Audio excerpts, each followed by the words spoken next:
자, 다음 이야기는 이해운 기획예산처 장관 후보자 얘기를 좀 해야 될 것 같은데 계속 뭐 그러니까 진영을 넘어섰다라는 것에 있어서의 그리고 내란 옹호를 했던 부분, 뭐 탄핵에 있어서 반대했다는 부분에 대한 사과를 하고 그 내용들이 훗날 청문 과정에서 또 공격 포인트가 될 것이다라까지 얘기를 했는데 그러면서 뭐 사실 보도에 나오진 않았으나 과거에 갑질 의혹이 있었지 않니? 라는 얘기를 주변에서 막 했었단 말이에요. 네. 그게 TV조선을 통해서 어제 방송이 됐고 이 갑질 내용은 그 인턴 그 보좌진에게 뭐 험한 말, 뭐 IQ가 어떻게 되냐부터 죽여버리고 싶다라는 표현. 그리고 그 집에 안에 있는 프린터기를 고쳐라. 아니 자기가 서초구에 있는 그 이혜원 의원 집에 가봤더니 프린터 고치라 해서 가봤더니 이혜원 의원의 남편이 헤드폰을 다 끼고 피아노를 치고 있더라고요. 예. 그래서 자기에게 목례를 하면서 자기는 계속 피아노를 우아하게 치는데 그걸 보면서 아니 저 아저씨가 고치면 되지 내가 이걸 왜 고쳐야 되나 이 생각을 했다는 거예요. 굉장히 그로테스크한 장면 아니겠어요? 그게 약간 놀라긴 했을 것 같아요. 사람 없는 줄 알았을 것 같은데. 기생충 뭐 이런 거. 기생충 같아. 아니 뭔가 대단히 공포스러웠을 것 같아. 그래서 전 피아노 친다 그러길래 기계를 잘 못 고치나 보다 이 생각이 들죠. 사실 기계 못 고치는 사람도 있지만 헤드셋 쓰고 피아노 치고 있었으면 그 피아노 그 전자피아노인데. 아 그럼 잘 고쳤겠구나. 예. 아니 뭐 전자피아노도 이거 코드만 꽂으면 되는 그래. 거예요. 네. 근데 그 장면이 생각해 보세요. 그 제가 그 인턴 직원이라고 생각하고 문을 열고 들어갔는데 헤드셋을 쓰고 있었다는 건 음악 소리는 나한테는 안 들리는 거 아니에요. 그 누군가가 이걸 뒤집어 쓰고 계속 뭐 이러고 있는 거잖아. 그럼 좀 놀랄 수. 뭔가 그 묘한 장면이었을 것 같다라는 생각이 드는데 청문회가 이제 본격적으로 시작되면 이런 모든 것들이 다 나오겠죠. 시끄러운 어떤 장면들 아니겠습니까? 더 있을까요? 더 많이 나온다는 얘기가 있던데, 네. 그렇지? 그러니까 뭐 보자 여의도에서 소문이 파했다 이런 얘기들을 국민의힘 관계자들이 지금 하고 있는 거잖아요. 자기네가 5번이나 공천을 줬는데 그러니까 그때 아니 한번 걸르지. 사실. 네, 그래서 지금 뭐 오늘 한겨레도 제목을 그렇게 뽑았던데 국민의힘이 이혜원 얼굴에 침 뱉긴데 그게 결국 자기 얼굴에 침 뱉는 과정인데 근데 어쨌든 뭐 그런 거 김지원 최고가 그랬잖아요. 네. 딱 보니까 민주당이라고 주진우 의원이 그런 얘기를 했잖아요. 민주당스럽다고. 그런 말을 할 수 있나 진짜 어이가 없네. 근데 뭐 이 방송에서도 여러 번 얘기했지만 이혜원을 지명해스 하는 거가 판을 흔든 효과. 그 다음에 국민의힘이 이렇게 어떤 점에서 지금 취약해졌는가 이런 것들은 이미 다 드러났고 그 다음에 뭐 이재명 대통령도 얘기했지만 근데 검증에서 걸리면 그건 또 이혜원 후보자의 몫인 거죠. 근데 네. 지금 뭐 이 부분이 예를 들면 이혜원 후보자가 극복할 수 있는지 돌파할 수 있는 문제인지 잘 모르겠는데 근데 추가적인 폭로가 여기서 더 이어지고 일상적인 관계의 맺음을 그런 방식으로 해왔던 사람이다. 이게 이제 확인이 된다면 그때는 못 버티겠죠. 저는 이혜원 후보자는 이 내용을 알고 있었던 것 같아요. 왜냐하면 뭐 하나씩 나올 때마다 바로바로 지금 사과를 하고 있거든요. 예전에 이혜원 의원을 알던 사람들이 봤을 때는 굉장히 의아한 장면일 수도 그럼요. 있는 거거든요. 네. 그러면 청문회 준비를 또 어떻게 하고 있을까? 그래서 우리는 청문회를 좀 지켜볼 필요가 있겠다. 몇 가지 더 나와서 누적돼서 어느 지점 그 임계점을 넘어가 버리면 못 일어나겠지만. 아니 그리고 저는 많은 분들이 혹은 뭐 국민의힘 쪽에서 이제 갑질 논란이나 보좌관 논란은 우리들도 좀 위험하기 때문에 사실 예. 많이 파헤치고 싶지 않다. 이제 이런 얘기하는 것도 들었고요. 또 하나는 만약에 이래가지고 이분에 대한 인사청문회 보고서 채택이 안 된다. 그래서 만약에 대통령이 이제 결정을 해야 되는 그런 상황에 대해서 뭐 낙마된다 하더라도 그거는 대통령과는 무관한 것 같아요. 예. 대통령 입장에서는 어쨌든 탕평 인사로 저 사람의 그렇게 5선 5번이나 공천받을 정도로 국민의힘에서 검증된 그런 사람이기 때문에 현실적으로는 충분히 저쪽에서 특히 이제 경제 분야에서는 이 사람 그렇죠. 박사잖아요. 예, 그런 능력이 있는 사람을 생각해서 사실 할 수 있는 거잖아요. 근데 그분이 인사청문회에서 낙마한다라고 해서 그거를 대통령이 무슨 뭐 뭔가 안고 간다거나 본인에게 피해가 된다 이렇게 저는 생각할 필요는 전혀 없다. 이 말을 꼭 하고 싶어요. 그래요. 자, 그리고 오늘 끝으로 나눌 이야기는 검찰에서 서해 공무원 피격 사건 1심 무죄 판결에 대한 그 항소를 할 수 있는 기한이 오늘까지더라고요. 맞습니다. 일주일. 관련해서 저 보니까 이제 오늘 신문들은 한 3군데 정도가 사설을 썼는데 한겨레는 이거 그 뭐 전형적인 정치 기소였기 맞습니다. 때문에 그렇죠. 이건 당연히 항소 항소 포기를 포기해야죠. 해야 된다라는 네. 얘기를 했는데 조선일보하고 중앙일보는 좀 완전히 결이 반대가 되는 이번마저 항소 포기할 것이냐 라는 얘기하면서 또 대장동권 끌고 들어오기도 하고요. 뭐 이런 상황입니다. 아시다시피 이 내용은 문재인 정부 당시에 그 고인이 된 이대준 씨가 월북한 것으로 판단된다라는 해경의 발표가 있었고 북에 의해서 사살됐다라는 내용들까지 이제 다 알려진 이후에 윤석열 정부로 바뀌자마자 이 해경이 어떤 수사나 근거 없이 말 완전 바꿔요. 네. 그러면서 그때부터 기소가 바로 일사천리로 시작되고 그 재판이 얼마 전에 뭐 서훈, 박지원 등등 전직 국정원장들에 대해서 무죄 판결이 나면서 진행이 됐던 것인데 여기에 대해서 검찰이 항소할 것이냐, 해야 하느냐, 아니면 해서는 안 되느냐, 뭐 이 이야기. 사실 이건 너무 당연히 하지 말아야 되는 예. 거고요. 일단 국정원에서 고발 취하를 했고 이 재판부 이제 직위원 재판부잖아요. 직위원 재판부가 이렇게 판시한 거예요. 지연 판사가 주요 포인트에 탁탁 등장을 대단히 잘해요. 주요, 그러니까 현대사에 남을 거예요. 아마 이분은 현대사에는 분명히 기록될 것이다. 예. 깨알같이. 애들이 보는 Y 시리즈 이런 데 Y 시리즈 직위원 파트가 조금은 있을 것이다. 이런 Y 생각이. 시리즈. Y 시리즈. 야, Y 시리즈 언제쯤 Y 시리즈? 현대사 아니, 이런 아직도 거. 예, 요즘 지금도 있어요. 엄청 나와요. 지금 아, 대단한데. 손흥민 선수까지 내가 나온 거 봤거든. 예, 김연아도 있고. 네. 그 엄마들이 나온 건 사주는 오래됐어요. 엄마들이 그러니까 사주는 필독서. 그 거기까지 봤는데 그 뒤로 더 어떤 분이 많죠, 있으면 많죠. 은바페도 있고 뭐. 아 은바페도 있어? 네. 오. 이강인은? 네? 이강인. 아이 이강인 진짜 이 있어? 사람들이. 야, 이제 다시 우리만 그럼- 나오면 다시 야, 되겠네. 지금 나오겠다.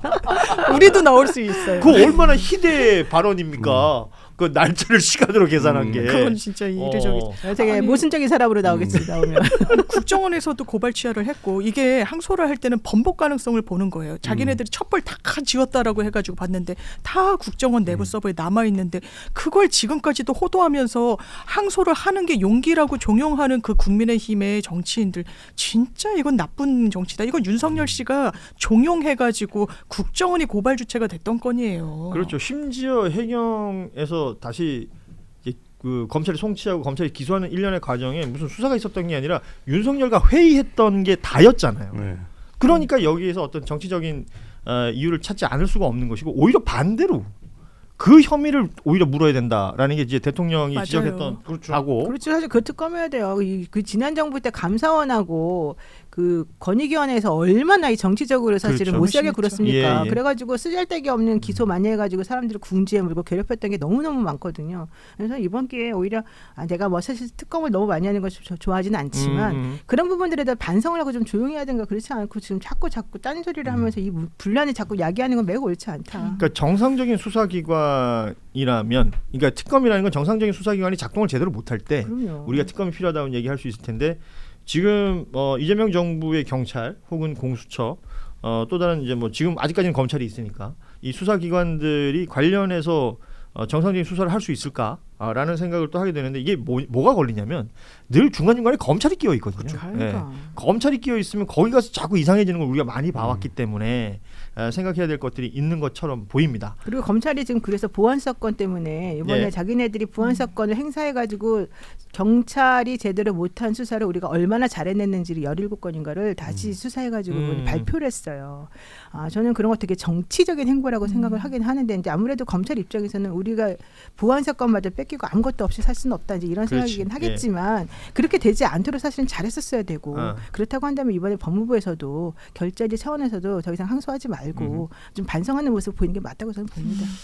아무튼 그러니까 항소 포기를 할지 뭐 이 상황 봐야 되겠지만 오늘 자정까지이기 때문에요. 네. 일단은 검찰에서 어떤 공식 입장을 낼 수 있을지는 모르겠습니다만 그 항소 여부 이건 굉장히 중요하게 볼 필요가 있겠다라는 맞습니다. 생각이 듭니다.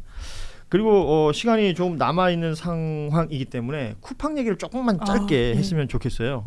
그 연석 청문회가 진행이 되면서 오히려 쿠팡의 그 악의적인 어떤 경영 행태들이 좀 더 드러나고 있는 것 같습니다. 그 해럴드 로저스라는 그 미국인 지금 한국 법인 사장으로 와 있는 사람은 이 사람은 청문회 왜 나오는지 모르겠어요. 와 진짜 이 사람 정말 대단하더라고요. 예. 쿠팡 대관들이 가이드를 잘 줘갖고 내가 볼 때 국내 기업 총수 뺨치게 잘하더만요. 그럼 국내 총수들이 좀 본받아야 된다고 보십니까? 아니 다 그런 뜻이잖아요. 예를 나간다. 들면 첫날 좀 수그리고 네. 첫날 좀 수그리고 법적 문제가 될 것 같은 거는 받고 그 다음에 자기한테 소리 지르면 왜 소리 지르냐 그러고 이게 본질이냐 그러고 뭐 이런 식의 대응인 거잖아요. 그러니까 저는 쿠팡이 뭐 수십 명의 대관팀을 꾸려갖고 그 청문회와 관련해서 뭐 예를 들면 막아야 되는 저지해야 되는 선은 어디고 이렇게 한 거예요. 그렇게 한 거 그걸 어떤 때는 한국말 못 알아듣는 척하고 뭐 어떤 때는 지금 이렇게 하는 게 재밌냐고 오히려 그러니까 역으로 완벽한 물어보고 가이드라인 안에서 움직인다. 저는 네. 그런 느낌으로 봤어요. 그러니까 예를 들면 그래서 방어해야 되는 최소한은 뭐야? 미국 법정에서 우리가 불리한 얘기는 절대 하면 안 된다. 그러니까 그거 방어하고 나머지 부분들 뭐 하고 그 다음에 국정원 관련해서는 뭐 소리 지르잖아요. 그러니까 예를 들면 자기네가 근거가 있는 것들은 그나마 뭐 예를 들면 비벼볼 수 있는 근거가 있는 것들은 또 막 소리 지르고 예. 그리고 그래서 결정적으로 뭡니까? 다른 쟁점에 불을 붙이고 뭐 이런 식으로 해서 넘어가고 뭐 이런 거가 저는 그 첫 번째 때와는 달리 뭔가 대관들이 그 돈 받고 뭔가를 했다 이런 느낌을 들었어요. 사실 근데 이게 두 가지 측면에서 생각해 볼 수 있는데 변호사들 뭐 김현장 출신 등등등 해가지고 좀 유명한 사람들이 뒤에서 이 사람을 코치를 해갖고 이렇게 지금 하고 있는 거겠지만 실제 이 사람이 이런 식으로 행동하는 것이 대한민국의 국민들의 정서를 막 건드리고 있고 오히려 더 불리하게 지금 만들어 나가는 확실한데요. 한편으로 안타까운 거는 대한민국은 지금은 이렇게 시끄러울 수 있어. 지금은 오히려 초창기니까 이렇게 하는데 나중에 시간 지나면은 얘네들 또 사그라들어. 우리가 해결할 수 있어. 아, 윤상현 의원이 여기도 조언을 예, 해주십니까? 그러니까 이런 식으로 자기네들끼리 생각을 하고 계산을 하고 있는 건 아닌가 이런 걱정이 그렇죠. 좀 들어요. 그래서 저는 그 지금 이제 청문위원들이 뭐 여러 방송이나 매체에 네. 나와가지고 이번엔 그냥 넘어가지 않는다. 네. 그리고 정부 부처에서도 TF 지금 각 부처마다 뭐 국세청, 경찰 등등 TF가 만들어지고 있고 이게 전방위적으로 이렇게 대응을 하는데 향후에 실질적인 무언가가 나와야 될 거 아니에요. 그러니까 그런 모습들이 중요할 것으로 보이고 제가 굉장히 주목하는 부분이 하나 있거든요. 그 SEC라고 미국 증권거래위원회 여기에 쿠팡이 공시를 했잖아요. 그 자기들의 공시가 잘못된 거죠. 자체 조사했던 내용으로 공시한 거 아닙니까? 3천 명밖에 유출 안 됐고 외부로 안 나갔고 우리가 하드로 가지고 있었고 등등등.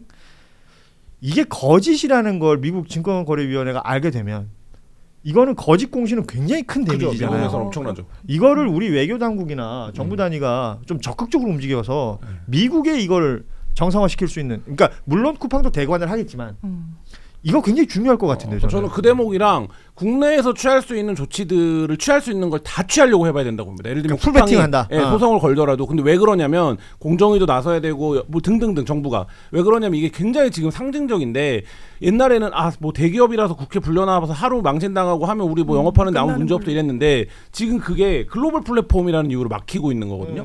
근데 지금 앞으로 다 이렇게 될 거예요. 선례를 남기는 거죠. 그러면 이 선례에서 한국 정부가 어떤 대응을 보여주느냐. 그리고 지금 쿠팡이 국민들 우롱하고 청문회 나와서 기만하고 이런 걸 보면 우리 무서운 거 별로 없는데 이런 태도잖아요. 그렇죠. 그러면 국내법상으로는 이런 글로벌에서 장사를 하면 무섭게 만들 수가 없느냐. 예. 그러면 사실 이게 앞으로 이런 기업들을 어떻게 통제해 나갈 겁니까? 그러니까 그렇기 때문에 지금 입법이 안 돼 있어. 그럼 입법해서라도 이게 무리해 보여? 그러면 법원 가서 심판 받아보더라도 어쨌든 할 수 있는 조치를 다 취해줘야 된다. 그렇죠. 통제해서 기업을 괴롭히자는 게 아니라 맞아요. 기업이 위법적인 행위를 했기 때문에 그 위법적인 행위에 대한 대처를 지금 기업이 또 바람직하지 않게 하고 있기 때문에 이 부분에 대한 분노와 이야기가 자꾸 지금 지적이 되고 있는 거니까요. 이 부분은 정말 뭐 제가 아니더라도 그 쿠팡을 쓰는 사람이 아니더라도 그냥 대한민국 국민이라면 기분 나쁜 기분 상황이잖아요. 나빠요. 조롱당한 거 그래서 같아요, 이거 진짜. 이상한 선례 남기면 큰일 난다. 어떻게 이 라는 상황이 생각이 이렇게 듭니다. 됐는데 백인으로 그러니까 미국인으로 대표를 임시 대표라는 이름으로 그것도 바꾸고 사실 납득할 수 없지. 예, 지금 이 행태가 저는 어쨌든 헌정사에 처음 있는 행태 아닙니까? 그렇죠. 기업이 보이는 맞아요. 행태 예. 중에서는. 처음 봐요. 예, 그러니까 이걸 어떻게 할 건지가 약간 이 정부의 과제다. 뭐 이런 생각. 그렇죠.